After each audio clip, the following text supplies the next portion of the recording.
भारत के उत्तर प्रदेश राज्य में मथुरा शहर बसा हुआ है और इसी जगह पर भगवान श्री कृष्ण जी का जन्म हुआ था। और यमुना नदी के उस पार एक प्यारा सा गोकुल गांव है।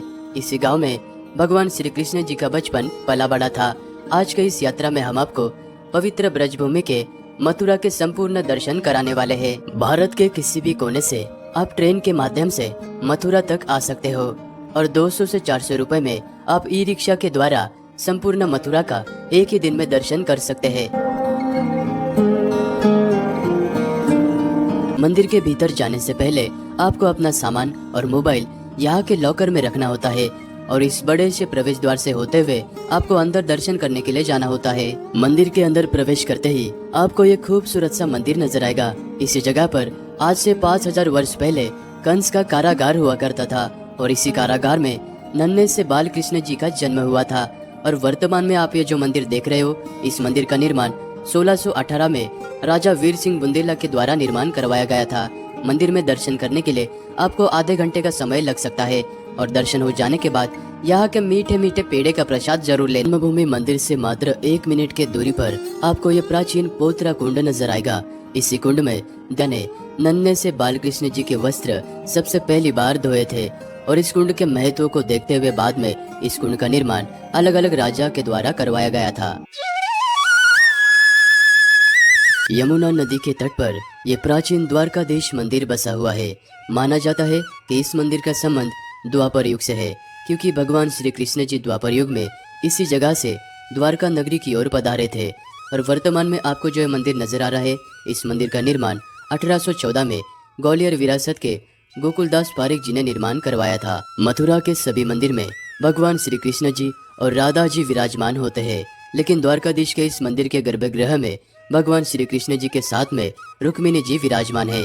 और इस मंदिर की कला, सुंदरता एवं भक्तिमय वातावरण को देखकर आपका मन प्रसन्न हो जाएगा। द्वारकाधीश मंदिर के दर्शन करने का समय सुबह 6:30 बजे से लेकर दोपहर के 11 बजे तक और फिर शाम को 3:30 बजे से लेकर 7 बजे तक का है।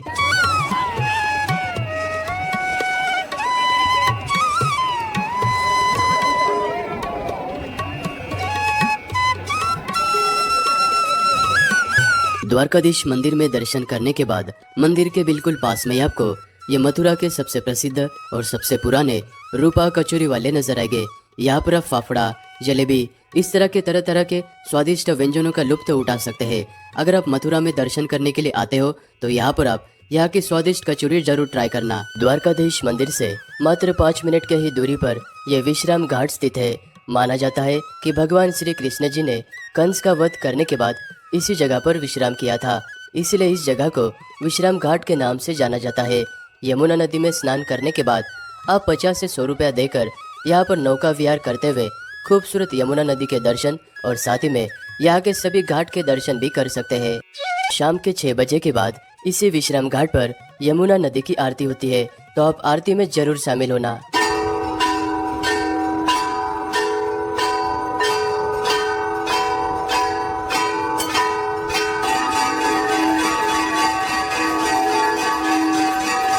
विश्राम घाट से मात्र 5 मिनट के ही दूरी पर भगवान श्री कृष्ण जी के मामा कंस का किला स्थित है। इसी जगह पर 5000 वर्ष पहले कंस का किला हुआ करता था। मोहम्मद गजनबी और मोहम्मद गौरी जैसे लोगों ने इस किले को कई बार तोड़ा। इस वजह से इस किले का 15 से 20 बार तोड़कर पुनः निर्माण किया गया था। अकबर के दरबार में सूबेदार रहे राजा मान सिंह जी ने इस किले का आखिरी बार निर्माण करवाया था और इस किले का 4 मंजिल आज जमीन के अंदर दफन हो चुका है। प्रकृति के शांत वातावरण में और मथुरा से वृंदावन की तरफ जाने वाले रोड के किनारे पर ये खूबसूरत सा बिरला मंदिर स्थित है। इस मंदिर का निर्माण शेठ जुगल किशोर जी ने अपने माता पिता की याद में करवाया था और इस मंदिर के गर्भगृह में चक्रधारी श्री कृष्ण जी की मूर्ति विराजमान है। और इस मंदिर का निर्माण महाभारत की गीता से प्रेरणा लेते हुए इस मंदिर का निर्माण कार्य किया गया।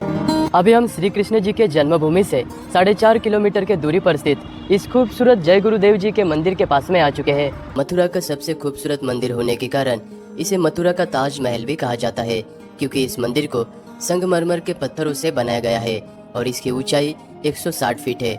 मथुरा की यात्रा में आप यहाँ पर भी आकर दर्शन जरूर करना। संपूर्ण ब्रजभूमि की रक्षा करने के लिए यहाँ पर भगवान शिव जी 4 स्वरूप में विराजमान है। उन्हीं में से एक है भूतेश्वर महादेव जी। अगर आप मथुरा की यात्रा में भूतेश्वर जी का दर्शन नहीं करते हो तो आपकी मथुरा की यात्रा अधूरी मानी जाती है। और इसी जगह पर 51 शक्तिपीठों में से 11वां शक्तिपीठ यहीं पर है। इसी जगह पर माता सती के केश गिरे थे, तो यहाँ पर भी आप दर्शन जरूर करना। मथुरा में संपूर्ण दर्शन हो जाने के बाद आप यहाँ के म्यूजियम में जरूर जाना, क्योंकि म्यूजियम के अंदर हिंदू देवी देवताओं की प्रतिमा, बौद्ध भगवान जी की प्रतिमा आपको देखने को मिलती है। और ये सारी प्रतिमाएं भारत के कोने कोने से जमीन के अंदर से एक्सकेवेशन करके निकाली गई है, तो यहाँ पर आप जरूर आना।